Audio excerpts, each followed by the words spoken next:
Second time's the charm. Turns out I was just talking to myself instead of recording myself.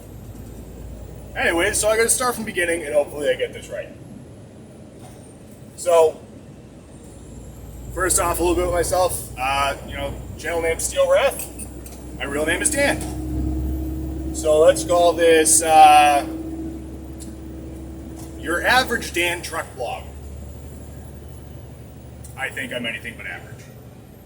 So I'm going to sit here and talk to my phone for a minute. I'm going to talk about all the things that have been going on in my mind, where I think, while I've been driving. And I was listening to a podcast from a year ago with Andy Ngo and Joe Rogan, man. And there's two kinds of takes on things. Opinions are assholes. We know. There's a take on something that ages well, and there's a take on something that ages poorly. Sorry about the camera angle. I'll try and fix that if I ever do this again. The things that Joe Rogan and Andy Ngo were talking about from this podcast from a year ago have aged like fine wine in the best way possible. Forgive the bumps, I'm on the pike heading east into Boston, which is no fun. Trying to get back to the shipper, the lumberyard. I work for a lumberyard. It's not important. So they're talking about low-level violence and using people as shields. And, what day are we on for the Portland riots? I've been paying attention to it and I've lost track. And I got to give a shout-out to Andy Ngo and Tim Pool, the last professional journalists, like Sam Roberts is the last professional broadcaster. Shout out to little Jimmy Norton. Happy birthday. But,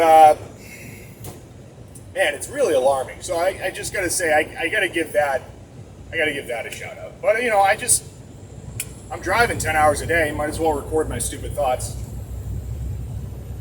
So, yeah, where do I want to go from here? Let's talk about business. Business. Fucking contractor. So we got business, right? I've been thinking about this. I run into a lot of people that they're trying to figure out how to enter the workforce,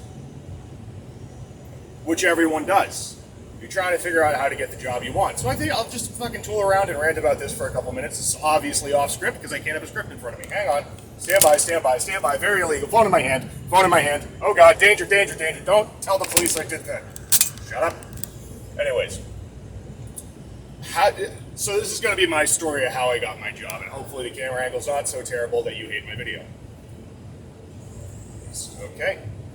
So, when I was young, I was not very smart, much like most people. But I knew I wanted to do something productive, maybe work with my hands. So,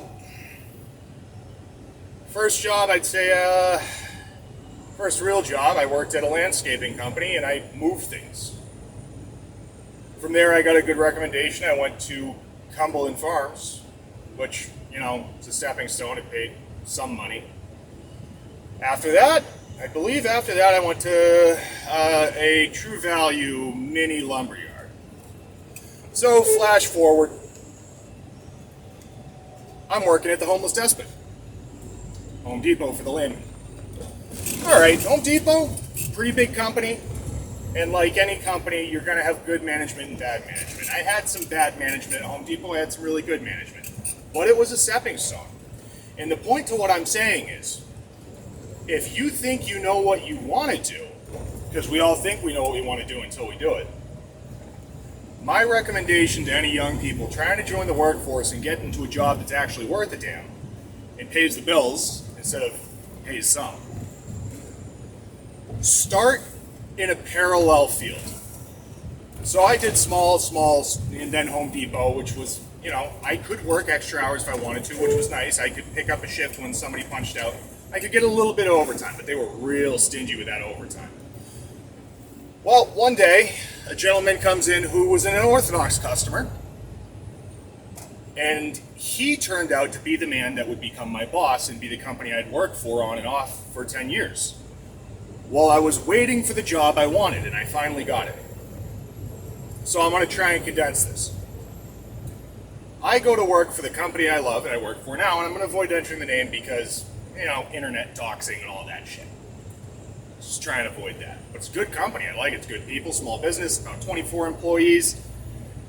Top of the pay scale for lumber in the northeast of Massachusetts. That's important. Because there's a metric of how much money you bring in per employee. So there's how much money I generate for the company, and there's how much money I get from me. But I'm going off topic here. So let's get back to the important bit. God, this camera angle's terrible. I can see myself, I don't like myself. Whatever, anyway, it doesn't matter. I'm a little pale right now. So, I'm working at the Homeless Despot, and this guy walks in. He's just an interesting character. Asks me about some kind of caulking for his chimney. Is it clear? Is it paintable? And I spent a little extra time with the customer trying to help him out and get him what he wanted. Turns out, he was the owner of an actual lumber yard, which, when I worked at the smaller lumber yard, we would frequently tell customers to go to because we didn't have the stuff. So we're shooting the shit, and he makes a joke that I worked for the baldest man in lumber, and he's the second baldest man in lumber. We hit it off. He says, come by, fill out an application. I come by, I fill out an application. I never bring it back in because I'm like, this is too good to be true. And it seemed a little intimidating at the time, going from a smaller, very well-controlled environment, which is Home Depot, very safety-oriented, risk-averse. So, I don't bring the application back. He comes back 2 weeks later and finds me and says, why haven't you come work for me yet? So I'm like, okay, fuck, he's serious. He really wants me to work for him. Sorry, I'm in the tunnel right now, flip the lights on. Obey all safety regulations and whatnot. Stop looking at the camera, pay attention to what I'm doing before I kill someone. So let me sum this up. So I go to work for him, and I tell you what, I started working at this company in 2008 during the height of the recession. What does that mean to you and me? It was rough. And I worked my ass off. Probably got some long-term injuries because of it, my wrists and all that. But it was worth it. Now, you may ask yourself, why would I stick it out for a company like that? It's because they were good to me and they were real people. So I stuck it out as long as I could. Pay was a little low. At a certain point, I'm like, you know what? Okay, I missed a step. Because I wanted to move up, I went and got my CDL. I didn't really use my CDL for 10 years after I got it. Why is that important? Well, it all comes back later. So, get my CDL, the economy takes a shit, building dies, and they actually had to cut my pay a little bit. I took a 10% pay reduction, which brought me from $12 an hour in 2008 to $10.80, and that was kind of the limit for me. I was feeding myself off $37 a week. I lost some weight, which was fine because it was healthy weight loss. I've always struggled with my weight. It taught me something, is that you can feed yourself on $37 a week if you're a single young man, young being important, but that's here nor there. So, what did I do in the meantime? I worked on myself. I got my CDL, that opened up the door. My dad was a firefighter at the time. He's like, hey, we're looking for people in the fire department. Come down, show yourself, and see if they want you. So I did. They did. They sent me to the fire academy, which was really cool. I gotta say, it was a cool experience, and I wouldn't trade it for anything in the world. I wound up, traffic is stopping, traffic is slowing. Danger tunnel, danger. And I want to grab a few lanes right here because I don't want to be in the right lane. Sorry, you can't see what I'm doing or where I'm driving, but I'm on 93 South in Boston in the tunnel, which is, if you've ever been, it's a ton of fun. You should try it in a 50-foot long truck that weighs 77,000 pounds loaded. It's great. So, here nor there. So I get on the fire department, and I meet the kid, and I'm driving one of the small trucks at the time at Yankee, and I'm doing a lot of yard work. I'm doing everything. And I'm jumping back and forth here. I know, I'm sorry, I'm trying to keep on track. But this may help you, might not. So I made a good impression. I gave him 2 weeks. I left. And I went to work for a septic installation company. Small company, really small, smaller than the company I work for now. So they paid $20 an hour. That was pretty good after I got my CDL. And I could go to fire calls and I could make $18.50 an hour in 2008, 2010, around there. Pretty good for a young adult. Not too bad. Well, it turns out something I didn't know when I worked for the septic company is they lay everyone off in the fall. Fuck, I'm not going to have a job in 2 weeks. So I went to work for a different lumber company who happened to be my old company's competition. But they paid $15 an hour. I'm taking a pay cut, but they'll keep me busy. It's an up-and-coming company. Maybe it won't be that bad. Let me tell you something. It was bad. I had a really good shipper at the company I'm working for now. He took things into account, and because he had done the job. I go to work for this other company. Let's just call it Jimberline. The shipper was out of his depth. They'd throw 7 or 8 stops on a 1-ton dump truck. Little shit all over. He'd send me to the Greater Boston, Greater Marblehead, Greater Essex, Greater Gloucester area on one run. I'd leave the yard, he'd beat me on the next cell. Where are you? You just saw me 5 minutes ago. I barely left Gloucester. I'm on 128 going through Blackburn Rotary. I don't need to hear this shit. So, turns out, now the timeline's coming back to me. I was working at Jimberline for a certain gentleman that's litigious, so I'll avoid mentioning his name. And I'm trying to go to the fire academy. And I told him when I got the job, I'm like, these are the days I can work late, these are the days I can't. So Tuesday, Thursday, I can't work late. Third time in a row, they tried to help me up on the day that I had to go to the fire academy. Third time in a row. Third week in a row. Let me tackle up here real quick, because I love my job, but it's stressful. So, what did I do? Well, I slept in the next day. Woke up, realized I was late, because I was going like an animal. I was sick at the time and didn't know it. Turns out later somebody told me I had something called red streak, which might be a blood infection. Thank God I was young and somewhat fit. Because as I'm told, it may have killed a lesser man. But I am no lesser man. So, I sleep in. I don't call. I don't show. Fucking pissed at this job. It sucks. Everyone's incompetent, and they're telling me what to do. And if there's one thing I can't stand is that people that don't understand my job tell me what to do. Have you ever done it? I'll tell you what, I have another story about somebody telling me how to do my job overseas. How are you going to tell me how to be a gunner or a driver when you've never been a gunner or a driver? Butter. So, I do that twice in a row, and next day I call them. Listen, thanks for the opportunity, but I'm sorry. I can't work for you anymore. I apologize for not giving you notice, and I was somewhat respectful, even though I was pissed. And he said, well, I'm sorry to hear that. Let me know if you ever want to work for me again. So that's, say, the 1 or 2 times ever I haven't given any notice. So let's jump forward again. 2010, 2011 rolls around. I go play in the sandbox, known as Afghanistan. That was fun. It was interesting.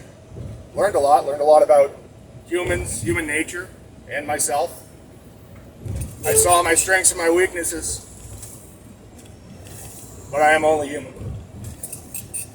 There's some stories in there. Maybe if this catches on, I'll tell them later, but like any story, I will tell it honestly, the best of my recollection, because it does no good to bullshit yourself or anyone around you. That worked out. I come home, I go back to the company, and this is the one time I wasn't super thrilled there, and it's not the company's fault. There was somebody else in what I perceived as my truck. An older fella that worked for another lumberyard who's a good guy, but I felt like I had been let down. And this is not how to be successful in a job. I blamed other people for my failings. And I don't recommend doing that. I said, this guy, I thought he was good to me, he screwed me over. You know? How are you going to put somebody else in my truck? That was my truck. Not realizing, I worked in the yard, I did everything. I worked for a company. And when you work for a company, you do the job they need you to do at the time. And you hope you are well compensated for it, and you hope they see and appreciate what you do. But the thing you do most is you do your best every day, but leave 10% in the tank. Because you never know when you're going to have to give that little extra. And if you don't have that little extra, you can get to the point where you're tired, you're dangerous, you're overworked, you're sick. That's back to the fire academy thing. I got really sick. I had a skin infection and no bueno. You know, you go from working 10 hours a day to the fire academy, you spend 3 hours there, put on your turnout gear, you get a little cut on your neck, you're going to put a Nomex hood over that, it's all dirty, you don't wash it. Why didn't I wash my Nomex hood? Because I'm an idiot. Yep, that's sidebar again. Sorry about that, I'm trying to keep on track. Like I said, off script. So after deployment, the death of a grandparent, I went into what I would call a 5-year depression accented by a self-destructive relationship. And eventually, still being in the National Guard, I had a friend who took me to, this is really condensing things because not a lot happened during that time. And I will say the company I'm working for now kept me on through my darkest days. I wasn't working full time, but I'd work enough. Commuting from Chelsea to the Newburyport Turnpike somewhere. They never fired me, they understood, and I appreciate that. So here's how I figured out I wasn't worth shit. Wasn't not worth shit, that's a double negative. I'm actually worth something. I went to the shooting competition, something they call the tag match, the Adjutant General's match at the state level for marksmanship. First time around, I didn't do too bad. I didn't make Governor's 20.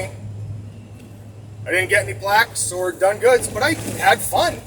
And I met some people. Met some cool people. And I believe, if I'm recalling correctly, I outshot, got a higher score on the modified EIC combat rifle, excellence in competition. And I outscored 2 of the Special Forces guys. I felt really good about that. And one of the Special Forces guys said something to me, yep, well, Special Forces ain't just shooting. Looking me up and down because I was a fat body at the time, because I was depressed, I was eating too much, I was drinking, I was drowning my sorrows. I was a stinking fat body. That's true, and you know what? That's an apt criticism, you're absolutely right, I'm not offended. So what I did is the best I could, I got to the gym, I started working out, I worked on myself, I did a lot of dry fire. I live in the People's Republic of Massachusetts, it's very hard to get to a firing range to actually do live fire practice. So the only live fire practice I did reasonably was subsidized by the Massachusetts Army National Guard and its marksmanship programs, which were few and far between. But they did send me to a shooting clinic in Arkansas, and man, that was stupendous. Learned a lot there. I got to shoot M16 A4s with an ACOG, and it was really cool. They had this thing called the unknown distance range, man. I'm really going off on a tangent, but I think this stuff's cool, and I hope you think it's cool too. And it was cool because I got to see the trace of the round through the optic as it went down range and hit a steel plate. And I think the furthest target I hit was something like 526 yards. I think it was yards, but man, that was cool. I've got it in my big book of dope somewhere. So I'm just some National Guard chemical guy, and I get to go shoot at a national level at the Winston P. Wilson match. I didn't do outstanding at that, and meanwhile, all this time is progressing, years go by, I'm working on myself, trying not to blame other people for my problems, and trying to be successful. And it worked, but it was a slog, man. It's really hard to get out of your own way sometimes when you get in a bad way. So, after that, next year rolls around, I'd say this is 2017, I do the state level match again. And I did a regional match too, where I got a couple of plaques for close quarters rifle. I got, I think, second and third place for novice category. They give the new guys a done good plaque. Oh, you're new. Here's a plaque. Let's fast forward again. I know I'm just talking about myself here, but hopefully you can intuit. I didn't mean to go this way with it, but I think it's honest. And totally off the rails, I know. I have trouble organizing my own thoughts sometimes, which is fun. So, next year comes around. I don't get any plaques at the state level, but I do get Governor's 20! That's pretty cool. I get to wear a new tab on my uniform. Sorry, wrong side is the other side. But, Governor's 20. I get to meet the governor of Massachusetts, Charlie Baker. And he gives me a shake on the hand and a done good. You done good, kid. You done shot better than the other fuckers. Give my terrible Boston accent. That is not at all representative of Governor Baker. He's a small guy. Very tall. So am I. So, cool. Next year rolls around, 2018. Come in third place overall in the match. I'm feeling great about myself. I get second place EIC pistol. Excellence competition. That is the gold standard by which marksmanship is judged in the National Guard. Ooh-wee, look at me, I'm so great. I'm making fun of myself here. You know, a lot of people say if you aren't first, you're last. Well, did you come in second? Because I came in third. Anyways, long and short. I had to get out of my own way and realize I was worth a shit and actually focus on improving myself. And over time, I got raises. I did better at work. I shrugged off the depression, potentially the PTSD. I don't like those head shrinks type. From what I've observed by speaking to other service members, if you ever tell a psychologist in the military what they want to hear, you will be unable to train with your fellow soldiers, which I can't think of a worse fate. Jeez. So, it's here nor there. I don't think I have PTSD. I think I went through actual stressful situations that have a long-term impact, and you get a little adrenaline-y sometimes. Doesn't matter. Going off on a tangent. Okay, so, flash forward, I decide I'm settling down. I want to be at this job. This is a long-term career. The guy driving the truck I'm driving now is getting near retirement age, which there's a lot of jobs, honestly. You're waiting for somebody to, it's going to sound callous, die or retire.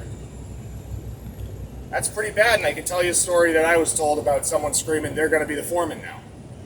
Oof. Harsh but true. You know, if you want the job you want, you might have to wait a minute. Or 10 years. And I'm really happy I did, because I like my job now. So, I decided I need to work on myself some more. While I'm still in the National Guard, I go and drive for, I think, a good company with real good people, and I'll shout their name out here. W.C. Garissi. They're primarily a mechanic shop, and they run some pretty good equipment. I was driving a live floor. Granted, it's 10 years since I came out of school for my CDL. And the CDL school I went to has been referred to by a friend of mine as a puppy mill for truck drivers.